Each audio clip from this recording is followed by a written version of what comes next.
Vinicius junior এবারের বিশ্বকাপে সবাই বলছেন বোদ্ধারা কিংবা সাবেক যত লেজেন্ড আছেন যে এবারের ভিনি একেবারে অন্যরকম হতে পারেন। তো জাপান ম্যাচে তার উপর কি এক্সপেকটেশন? না, তার অলরেডি সে প্রুভ ইট যে আসলে সে ব্রাজিল টিমকে একাই টেনে নিয়ে যাচ্ছে, যেটা কিনা আমরা ফার্স্ট ম্যাচ থেকে 3 নম্বর ম্যাচ পর্যন্ত দেখলাম। তো আসলে ভিনি এখন একটা পরিপুক্ত প্লেয়ার। আমি বলবো যে তার সেই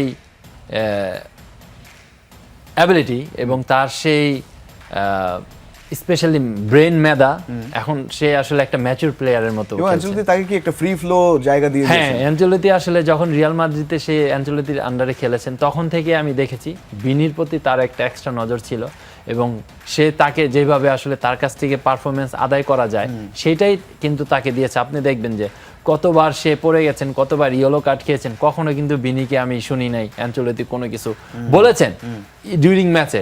সবসময় বলেছে কামান, ফরগেট করো, সবকিছু ভুলে যাও, তুমি তোমার খেলা চালায় যাও। এই যে একটা পজিটিভ ব্যাপার, এটা কিন্তু লাইসেন্স দিয়ে দেয়া, এটা কিন্তু রিয়াল মাদ্রিদ থেকে এখন পর্যন্ত আছে।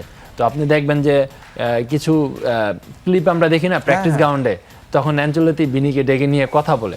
তো আসলে ভিনি এই সময় যদি এরকম একটা কোচ পাওয়ার পরে তার যদি যে পারফরমেন্স আমরা দেখছি, আমার মনে হয় ডেভিড আরো ইমপ্রুভ করবে এবং তার জন্য আজকে একটা মুখ্য ব্যাপার একেবারে এটা ওয়ার্ল্ডকে শো করতে পারে। ব্রাজিলের নায়ক হওয়ার সুযোগ আরো একবার ভিনির সামনে কিংবা নেইমারদের সামনে।